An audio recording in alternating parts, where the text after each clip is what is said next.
Olá, turmitas! Vamos falar hoje sobre músculos esqueléticos.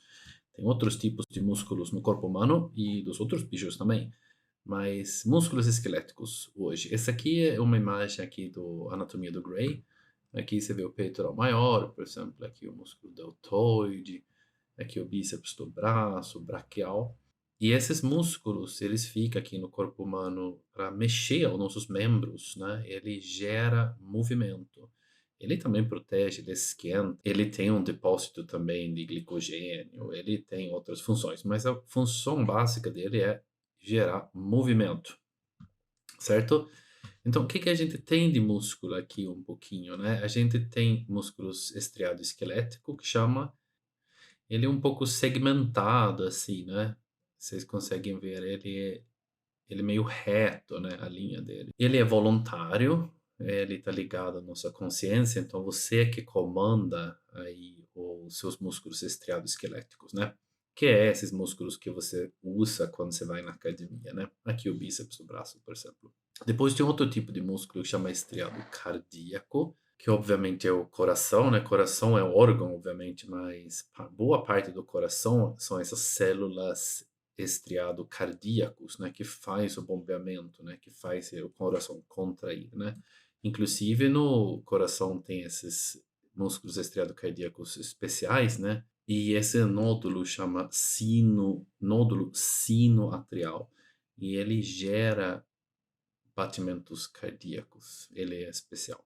E depois tem músculos lisos, né, que fica boa parte do intestino, por exemplo, o intestino também tem movimentos, né, peristálticos, segmentares, e ele também precisa ter movimento, e aí tem músculo liso. O músculo liso aqui e o músculo estriado cardíaco são involuntários, não é você, o seu consciente que comanda eles, mas a gente comanda o nosso músculo estriado esquelético, que faz a gente poder ir andar onde que a gente quer, a gente pode falar o que a gente quer. Às vezes a gente fala coisas que a gente não quer, mas em geral a gente consegue, né, se controlar. O músculo esquelético, então, se a gente vê ele é feito aqui em duas partes, né? O fibras musculares e o tendão, né? Aqui um osso, como o músculo, vamos dizer, ele insere aqui no próprio osso, ele vai puxar o osso e vai fazer o osso mexer, né? Então tem aquela brincadeira, né, que a gente vai dançar, né, mexer o esqueleto, né? Que na verdade você está mexendo o esqueleto lá, mas o que gera esse movimento no esqueleto são esses músculos estriados esqueléticos. E ele é feito aqui de fibras musculares que são contráteis, que aqui desenho em vermelho, né? Ele é um pouco avermelhado também, né? Tem muito sangue nele também. E os tendões, né, que são mais brancos, feito de tecido conjuntivo, que conecta as fibras musculares ao osso, né? Mas entenda que o músculo, o nome do músculo, por exemplo, vamos supor que esse tipo de músculo e osso não existe no corpo, mas vamos supor que o bíceps do braço, ele inclui as fibras musculares, mas também o tendão, tá? Então, o tendão faz parte do músculo, né? Inclusive, quando você estuda musculatura, vai ter escrito lá inserções. As inserções, por exemplo, do bíceps do braço, né, distalmente é tuberosidade rádio e acima e cranialmente, né, seria processo coracoide e superior no cavidade glenoide, tá? E esses são os tendões, né? Quando você nomeia o lugar onde ele cola no osso, né, onde ele gruda no osso, é o tendão. E fibras do Sharp é um tipo de fibras que penetra aqui o osso e gruda aqui, que faz ele grudar, né? E onde o osso é mais áspero é porque tem algum músculo inserido em geral. Porque quando o músculo insere aqui, puxa, puxa, puxa, aqui com o tempo vai criar aspereza. É para melhorar a aderência, né, do músculo, inclusive, né, para ele ter mais lugar para agarrar. Então, o arqueólogo, por exemplo, que acha um osso, por exemplo, o húmero, né, e vê que essas marcações são muito ásperas, onde tinha então as inserções da musculatura, ele consegue identificar se essa pessoa usou muito o braço, por exemplo, na vida. Então, durante a vida, essas asperezas onde a musculatura insere normalmente fica maiores. Ok? Então, a anatomia do músculo, a gente tem o músculo, se você ver aqui, seria o músculo inteiro. Aqui um fascículo, né? Um pedaço do músculo, né? Um agrupamento de fibras. E aqui uma fibra, e depois você abre a fibra, tem um monte de miofibrila. E dentro dessa miofibrila aqui, que tem os sarcômeros, né? Cada pedaço dessa miofibrila é um sarcômero e dentro dele tem, então, os miofilamentos de actina e miocina, que são contráteis, né? E aí tem alguns termos aqui que o pessoal utiliza, que é o epimício. Epimício é o tecido conjuntivo em volta do músculo todo. O endomício, uma camada de tecido conjuntivo que envolve um grupo de fibras musculares aqui. E depois o sarcolema, então, seria o tecido conjuntivo em volta da fibra, né? São alguns nomes. E depois a gente falou, né, a miofibrila é formado por miofilamentos contendo as proteínas contráteis actina e miocina. Actina e miocina fica aqui dentro do miofibrila e eles andam em cima um do outro, um agarra o outro e diminui o espaço. Aí você acaba tendo uma contração muscular. Retículo sarcoplasmático, aqui um nervo, você vê um nervo chegando aqui, tem que se imaginar então o impulso, vamos dizer, elétrico, bioeletricidade, né, que vai descendo aqui, que abre e fecha canais iônicos, mas isso é sobre depois o sistema nervoso, que é uma outra aula, tá? Ele chega aqui no terminal axônico, e quando ele chega aqui, ele vai estimular esses túbulos T aqui, que está envolvido em todo esse retículo sarcoplasmático. E o retículo sarcoplasmático aqui, quando ele recebe o estímulo aqui de diferença de carga elétrica que vem aqui do neurônio, e ele vai liberar cálcio. E quando ele libera cálcio, vai ter contração muscular. Um pouco difícil, talvez, entender uma coisa dessa, mas o cálcio é muito importante para a contração muscular. O coração, por exemplo, precisa cálcio também para contrair. Então, sem cálcio não dá para viver, porque a musculatura não para de funcionar. Mas essa coisa de falta de cálcio é um pouco mais difícil, porque normalmente você tem um depósito de cálcio no esqueleto, que o corpo consegue pegar, né, para manter os níveis de cálcio boas, né, no sangue. Mas, obviamente, você não pode ficar lá sem ingerir cálcio por muito tempo, porque aí vai começar a enfraquecer os ossos, né? Então, é isso que a gente falou aqui, ele, quando, então, os retículos sarcoplasmáticos são estimulados aqui pelo nervo, a carga elétrica do nervo que vem, o neurônio, aliás, melhor dizer, e ele vai liberar cálcio. E esse aqui, o retículo sarcoplasmático, seria a mesma coisa que o retículo endoplasmático, só que chama sarcoplasmático porque é no músculo e ele libera cálcio. E quando ele libera cálcio, vai ter contração muscular. Ok, então a gente chegou aqui no sarcômero. E se você olhar essa estrutura aqui, é uma ampliação dessa mesma aqui. Aqui tem um vermelho, azul, um desenho, né? Para mostrar os sarcômeros. Quando abre mais em detalhe, aqui dentro tem os miofilamentos, né? Feito de miocina e actina. Tem outras proteínas aqui também. Mas o que que o miocina tem? Ele tem esses bracinhos aqui que podem conectar na actina e puxar a actina aqui para dentro. É como se ele pegasse a actina indo, puxando ele para o centro do sarcômero. E isso vai, os discos Z aqui que chama, vai aproximar da linha M. Eles vão centralizar aqui e vai diminuir o tamanho de cada sarcômero.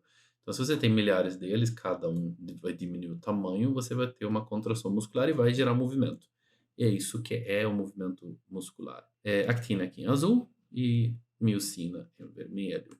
Tá, dentro do músculo, então, existe, dentro da fibra muscular, melhor dizer, tem milhares de sarcômeros. Tá? E eles contraem simultaneamente. Tá? Aqui é bom também lembrar que a gente falou do cálcio.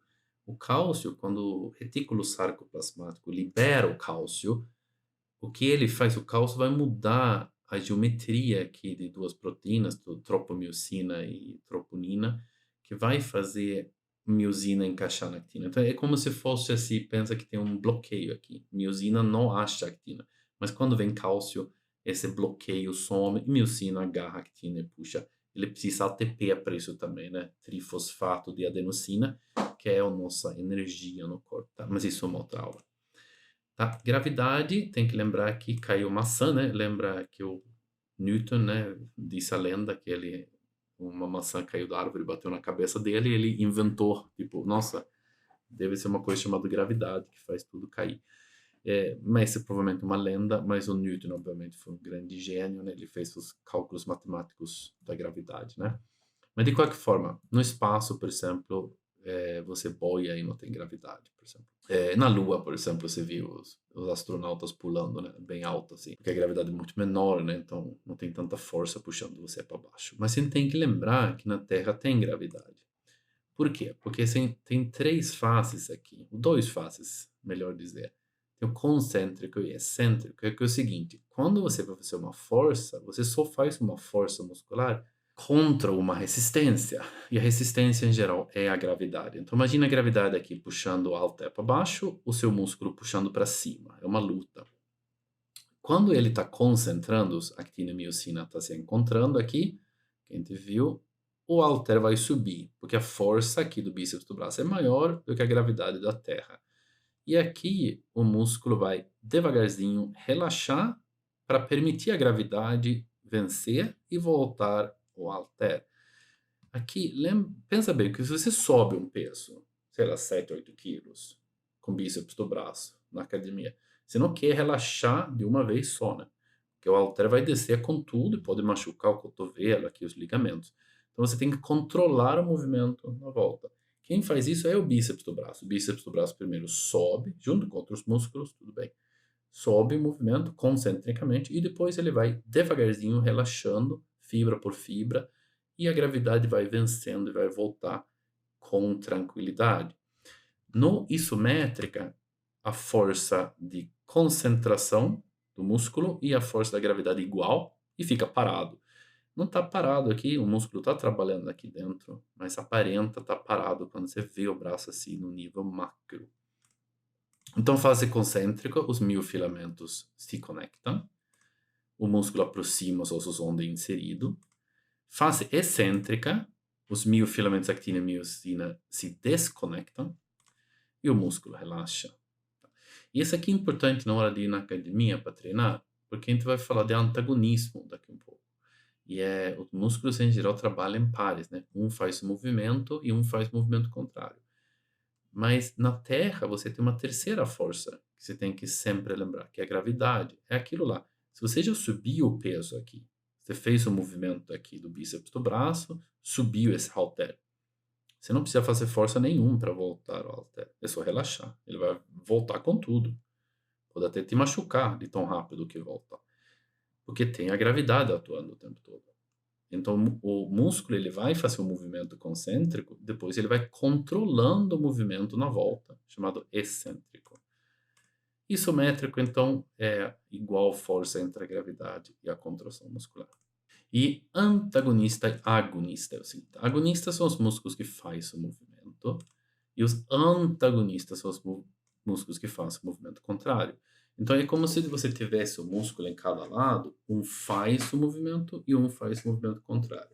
O que faz o movimento contrário pode inclusive ajudar a frear o movimento. Vai que o movimento é muito rápido, você exagerou no movimento, precisa de um freio, você usa o antagonista. Então, na sua mão, por exemplo, você tem músculos que fecham a mão, tem músculos que abrem. Os músculos que fecham, tá no lado palmar, eles fecham a mão, e no outro lado tem os dorsal, né, da mão, tem os músculos que abrem a mão. Então, esses músculos são antagonistas nesse movimento, um do outro, tá?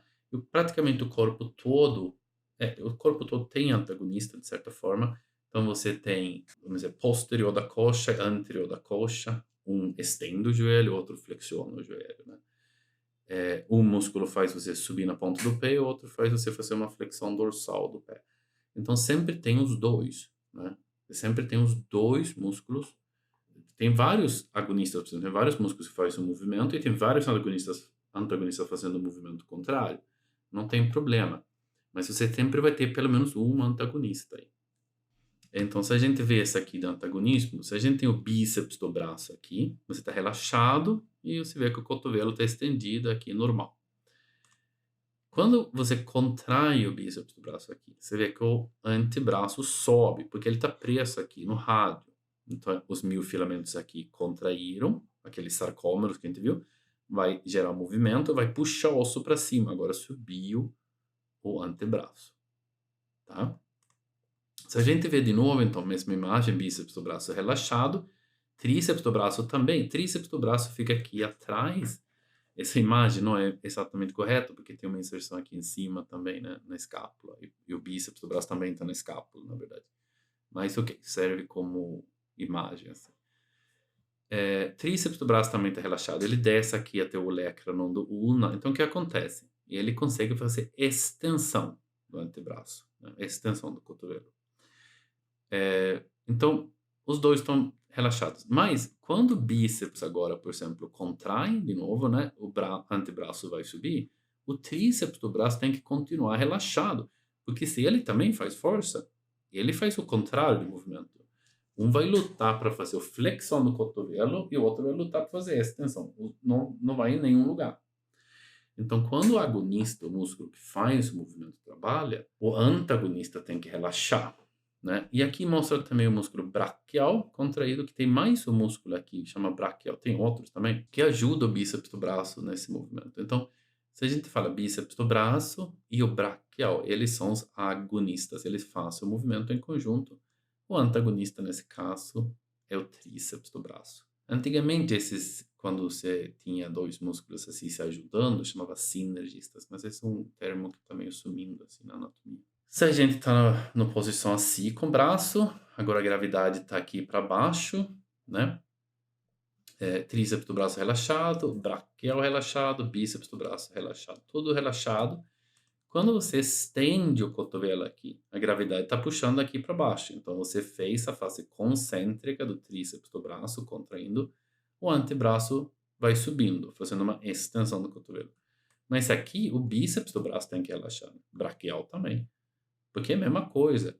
Se o bíceps do braço contrai junto com o tríceps do braço, um vai tentando flexionar, o outro vai tentar estender, não vai ter movimento. Deu para entender? Então é isso, gente. Espero que vocês gostaram. Faz inscrição aí no canal, Quase Profundo. Tem muita coisa de anatomia e fisiologia aí que eu acho que vocês vão gostar. Beleza?